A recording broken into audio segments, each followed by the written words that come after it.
Alhamdulillah, terima kasih kepada anda yang menjadikan rancangan Assalamualaikum sebagai pengisian pagi Jumaat ini. Ya, betul. Dan kita terus nak berbincang, berkongsi banyak ilmu hari ini. Betul. Dan tadi kita baru bersama dengan Dr. Abdul Rahman dan juga Dr. Musa berkenaan dengan program Hafiz Quran. Anak angkat Hafiz di sana. Nah, asasnya ialah saya melihat mereka mahu mentarbiah rakyat Gaza, bumi Palestin, supaya hidup berlandaskan Quran dan Sunnah. Justru termasuklah bila kita nak pilihan raya ni, kena ada dasarnya. Dasarnya mesti tak berubah. Tak boleh tukar. No kompromi. Iaitu prinsip kita Quran Sunnah. Nak pilih calon ke, nak pilih parti ke apa ke, kalau Quran kata, Sunnah kata ya, kita kena kata ya. Dia tak boleh pandang-pandang kata tak. Allah. Itu sepatutnya. Dan bersama-sama dengan kita Timbalan Mufti Wilayah Persekutuan Kuala Lumpur, iaitu Ustaz Tuan Haji Muhammad bin Said, nak berbincang pasal pilihan raya. Assalamualaikum Tuan Haji.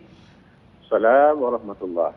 Ya, Tuan Haji, kita ingin mendapat sedikit butiran mutiara ilmu dari Tuan Haji, pesanan pada para penonton jika kita berpilihan raya, supaya kita menjaga akhlak dalam kita berpolitik, agar kita tak lari dari landasan asas Al-Quran dan Sunnah. Pesanan dari Tuan Haji, silakan. Assalamualaikum warahmatullahi wabarakatuh. Waalaikumsalam. Segala puji bagi Allah yang telah menjadikan Islam sebagai manhaj kehidupan. Selawat dan salam ke atas Nabi Muhammad sallallahu alaihi wasallam, ke atas kaum keluarga dan para sahabatnya.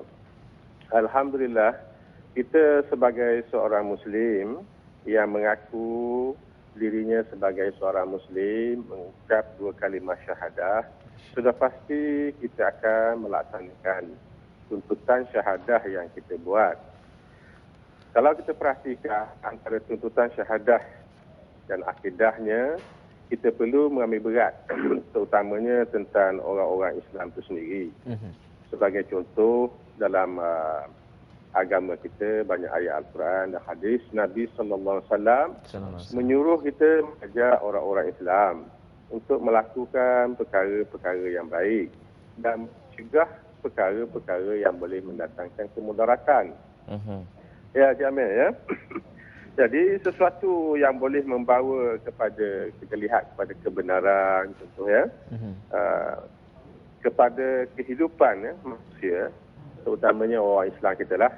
Jadi yang kita nak lihat kat situ ialah ilmu, contohnya akhlak, kredibiliti mereka, keupayaan mereka untuk melaksanakan sesuatu tanggungjawab itu.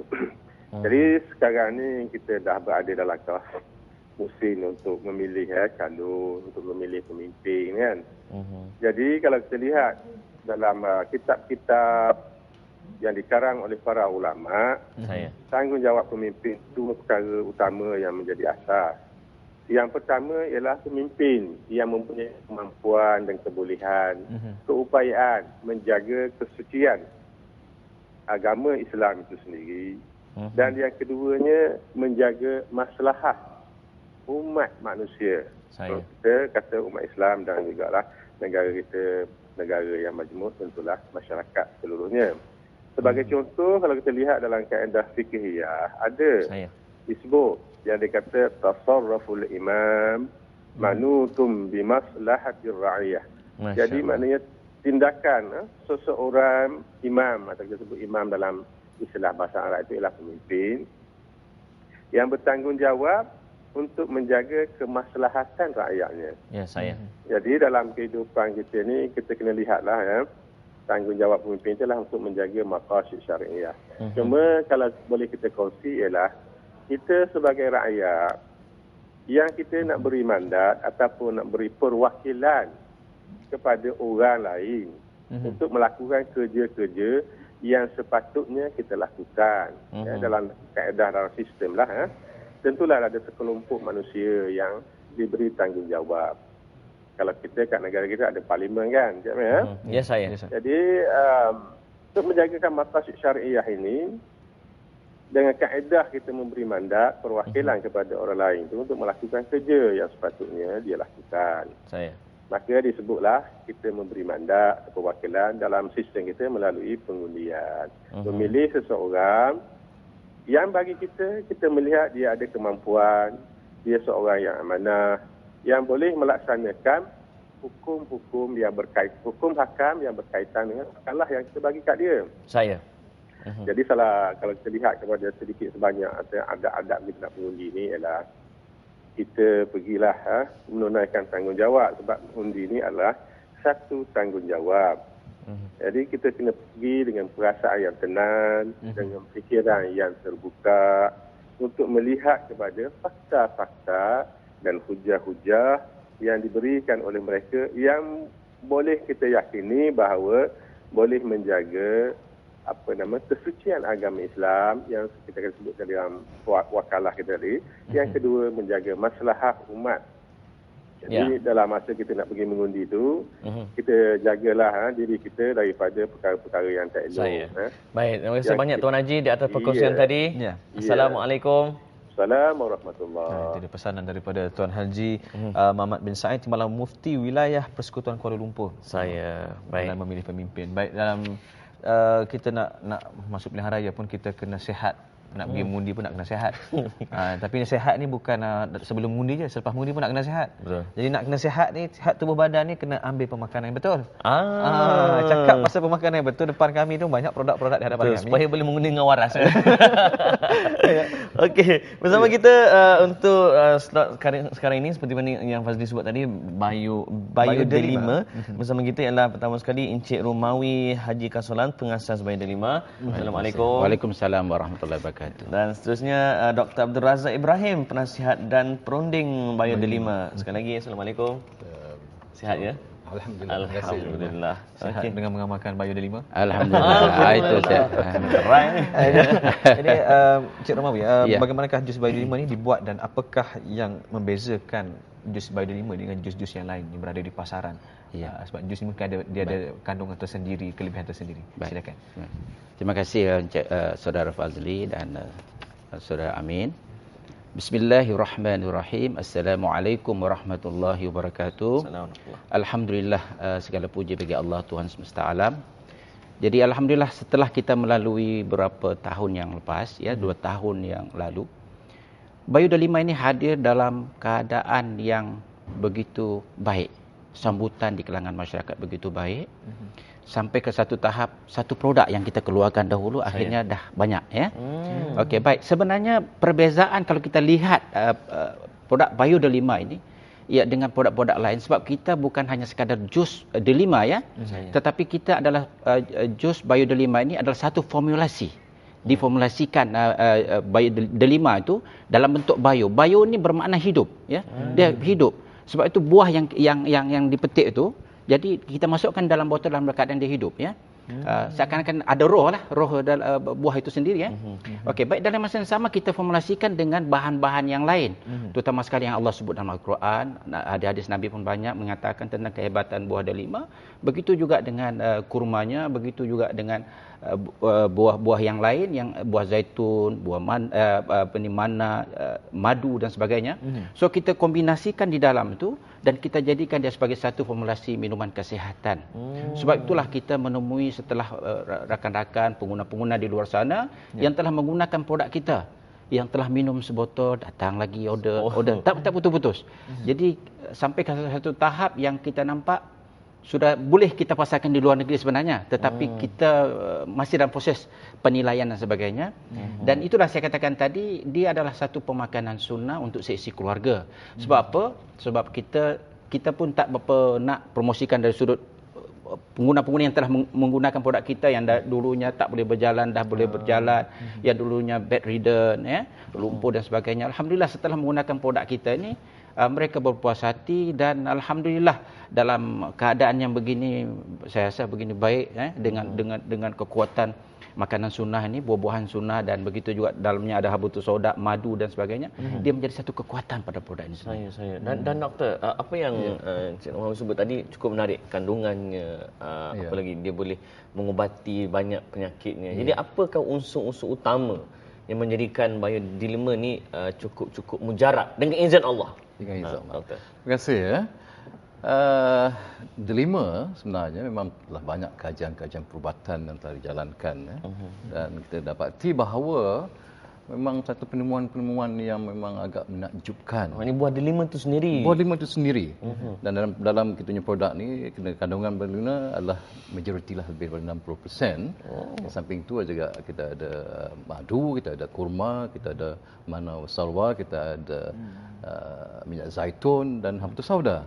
Tapi delima itu sendiri pun sudah orang kata apa, dia punya bahan-bahan penting, powerful dari segi perbuatannya. Itu bahan yang kita panggil polyphenol dan juga bioflavonoid, ya. Jadi bahan-bahan ni terutamanya polyphenol ni, antara satunya adalah kajian banyak jalankan antara bahan yang kita namakan anthocyanin. Anthocyanin ni jadi agak susah kita nak sebutkan, ya. Jadi anthocyanin tu dia yang memberikan warna kepada buah delima tu, especially pada kulit dan juga dia punya isi biji, kan. Jadi delima kita ni, kita punya ekstrak tu banyak juga daripada kulit yang paling banyak kandungan anthocyanin, dan juga daripada serat-serat dan juga daripada isi dan biji, ya.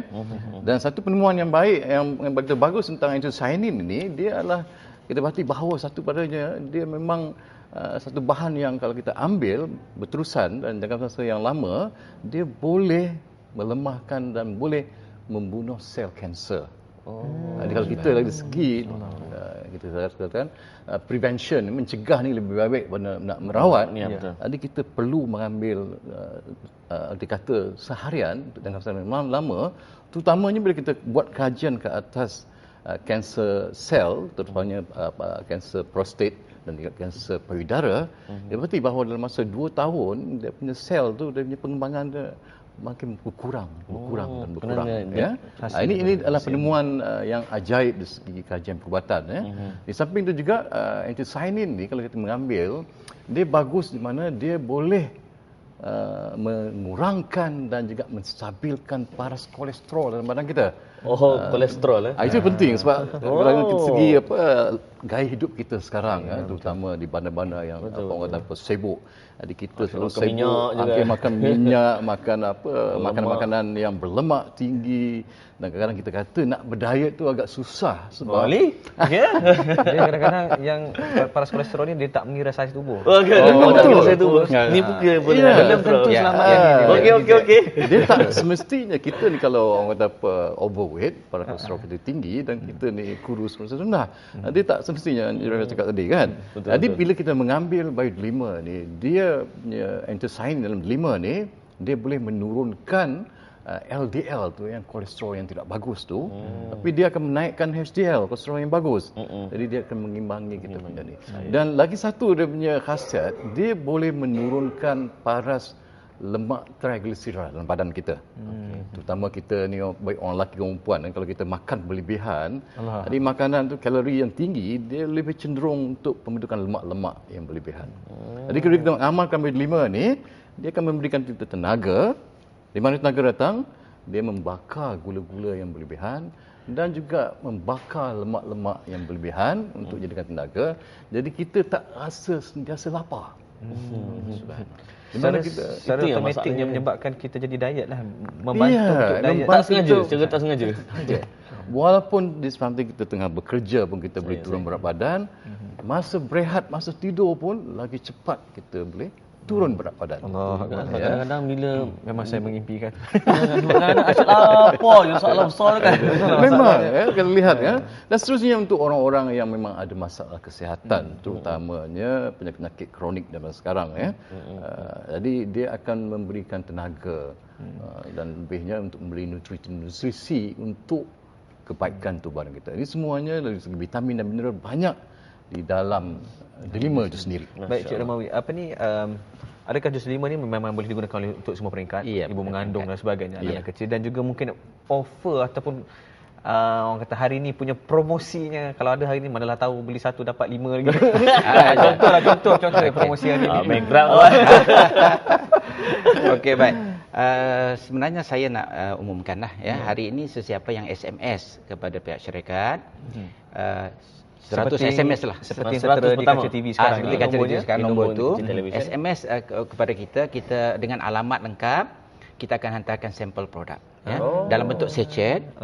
Kita keluar berbonda dalam IKIM tu lebih kurang dalam 500 lebih yang SMS. Tapi kita hantar hanya 300 sahaja sampel produk. Dan insya-Allah sebenarnya kita ada promosi.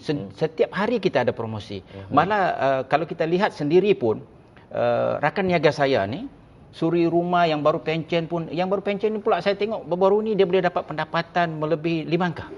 Baru 2 bulan bersama saya di Melaka, Puan Seria ni, dia telah mencapai pendapatan 5 angka. Baru pension daripada Jabatan Ketua Menteri Melaka. Puan Seria alhamdulillah dia boleh menjana, sebab dia adalah testimoni sendiri. Masalah kesihatan yang dia alami alhamdulillah dalam keadaan yang begitu cepat, dalam masa 2-3 bulan agak pulih dah, kemudian dia sendiri jual. Dan begitu juga di negeri-negeri yang lain lah. Jadi promosi yang kita beri ni kepada yang berkemampuan tu kita bagi sampai 50% diskaun. Tetapi dia ada syarat-syarat yang perlu dipenuhi lah. Kemudian nanti akan datang pula kita akan memperkenalkan produk ini dalam membangunkan masyarakat kita, terutama sekali belia-belia yang menganggur, yang tak ada kerja, graduan. Kita akan bentuk satu program yang kita panggil program usahawan Bioderma Nasional. Saya dengan Dr. Razak akan jadi dia punya pembimbing. Dan perlu diingat sebenarnya produk ini adalah formulasi yang dibuat oleh Dr. Razak sendiri ya. Dia seorang sebenarnya master dalam bidang biochemist, bukan senang medical doctor. Semua detail dia tahu. Dia medical doctor dan biochemist juga. Jadi inilah saya kata produk kita ni, saya kata dia bukan hanya sekadar jus delima, tetapi satu formulasi makanan sunnah yang kita patentkan dalam bentuk yang begitu special. Harga satu botol berapa? Yang ini harga RM95. RM95. Dengan syarat tertentu dapat 50%. 50% diskaun. Baik para penonton sekalian. Tapi kena jadi usahawan kita lah. Rakan niaga kita begitu. Baik, insya-Allah. Dan kita pun manakah masa pun tidak kata apa mengizinkan kita untuk meneruskan lagi, tetapi produk ini sangat bagus. Jadi kepada anda boleh terus SMS 100 yang pertama saja. 100 yang pertama. Tapi boleh sikit kita nak lancarkan produk baru kita ni. Pintar Kit. Doktor kita ada produk baru itu kita akan lancarkan. Itu kita panggil Pintar Kit. Itu makanan untuk minda kanak-kanak kita. Terutama kanak-kanak sekarang ni dia banyak kanak-kanak yang overweight. Yang kita perlukan ini satu untuk mencerdaskan minda dia. Itu nombor 2 untuk memberikan tenaga, nombor 3 untuk mengekalkan berat badan, dan keempat ni untuk melancarkan sistem penghadaman dia. Package semua komplit dalam Pintar Kids. Baik. Jadi para penonton, makanan ini sesuai daripada yang berusia maupun kepada yang sangat muda kanak-kanak. Jadi pastikan anda dapatkan Bioderma ini. Dan bagaimana produk baru yang bakal keluar nanti di pasaran. Kopi pun kita dah ada dalam bentuk sachet pun dah ada ya. Jadi para penonton hubungilah nombor yang tertera di kaca televisyen anda. Dan bagi 100 SMS pertama anda akan mendapat sachet percuma. 3 sachet percuma untuk diminum. Dan anda boleh merasa sendiri bagaimana bagusnya produk ini. Jadi usah berlengah masa lagi, terus SMS sekarang. Baik, kita nak berhenti seketika. Terima kasih kepada tetamu kita. Dan kita nak berehat seketika, kembali nanti kita nak berbincang pasal remaja dengan kaitan dengan radio kegemaran saya. IKIM FM. Pilihan utama. Itu sama bila ni? Selepas ini.